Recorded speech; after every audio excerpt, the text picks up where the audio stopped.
then as you were learning and growing, your body was actually pruning away at those connections. My name is Simpson, and I'm a psychology undergraduate student with a background in computer science. This term, I participated in a directed studies course under the supervision of Dr. Britt. I spent this term learning about how and why our brains do synaptic pruning. I also implemented an existing computational model of learning and added optional pruning algorithms into that to explore these ideas. So synaptic pruning is believed to play a pivotal role in the plasticity of our brains. Understanding more about pruning may lead to a greater understanding of how we actually do learning. There's also some research that looks at the possible links between pruning and certain developmental disorders.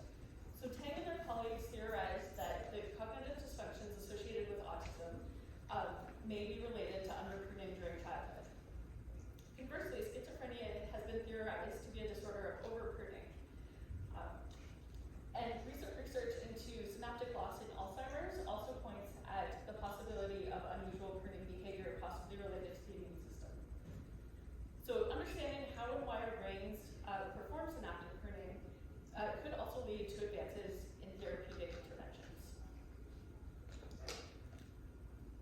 So our bodies are generally efficient. So why would we produce all these extra neurons and connections only to prune them away later? It's generally believed that having this overabundance of neural structure sets us up to be ready to for any possibility as we're learning and growing. And then the connections that are less useful get pruned away or restructured in order to increase efficiency. The brain is one of the most metabolically expensive organs in the body. In adulthood, it uses about 20% of your energy expenditure, but it really only composes about 2% of your body by mass. This energy use can actually be double that in childhood when your synaptic density is greatest. So by pruning away those connections, our body actually minimizes the amount of energy it needs to function. The mechanisms for pruning are complex and not fully understood. So there's still a lot of active research in this area. And one way we can investigate this further is by using computational models.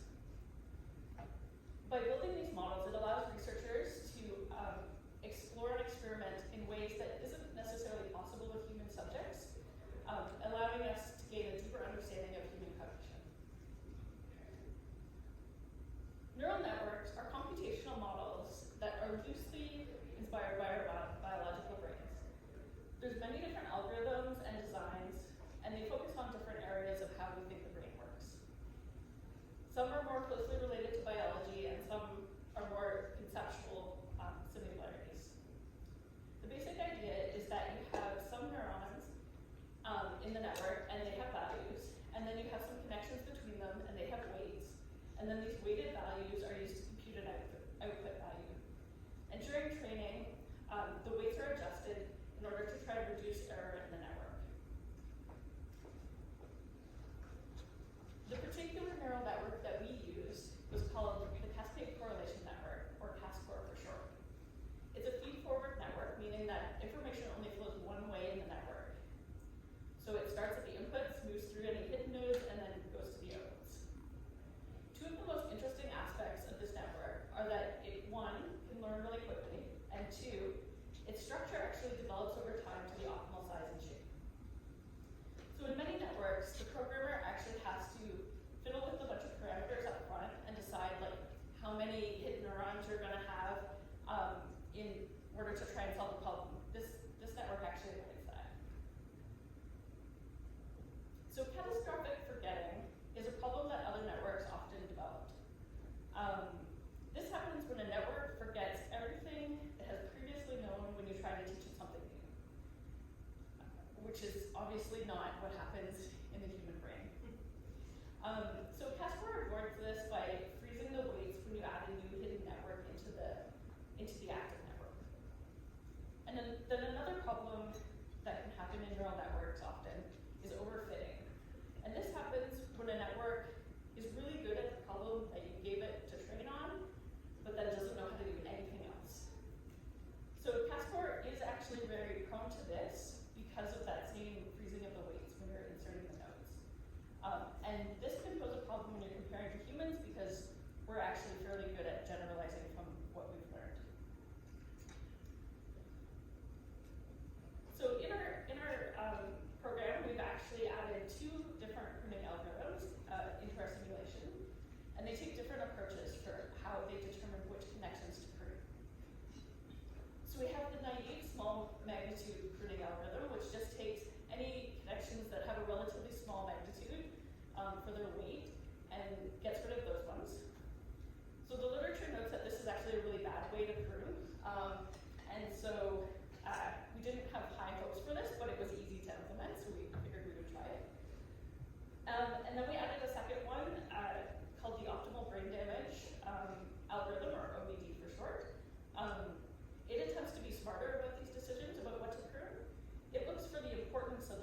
binary outputs saying whether the tumor was malignant or benign. And this data itself is not linearly separable, so you can't just draw a straight line in between it. And so in order to solve those problems, you actually have to have hidden nodes in your network, so it couldn't just take the base inputs and outputs and solve the problem right away. So based on our review of the existing literature on the CascadeCorrelation network, and other people who had added pruning to it, they had found that there were significant improvements in learning. So we predicted that we would see some of the following in our simulation. That pruning would lead to better generalization, memorization of the training data would not be significantly impacted by pruning.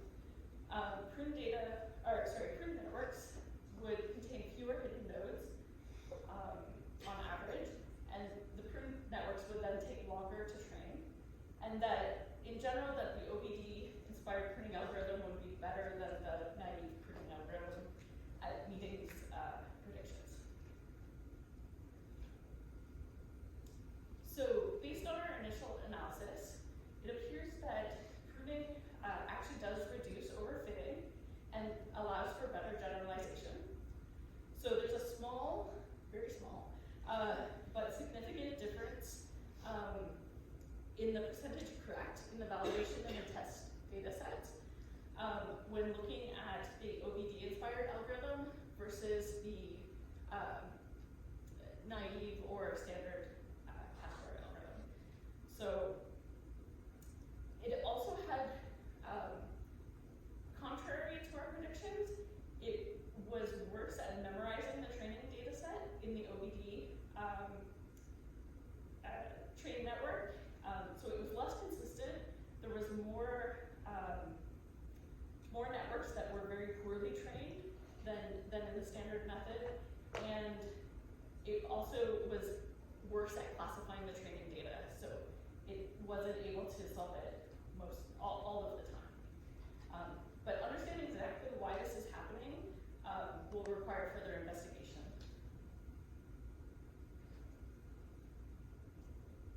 Matching our expectations, both pruning algorithms actually did result in less hidden nodes overall.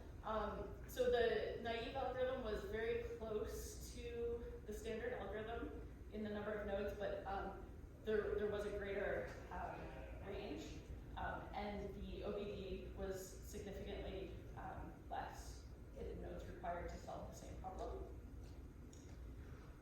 And then also for the training time, OBD did take longer to train, but the naive and the standard were about the same. We're not sure exactly why that happened. So, as this was only a single-term project, there wasn't a lot of time to do too much. There are things I would like to investigate further, but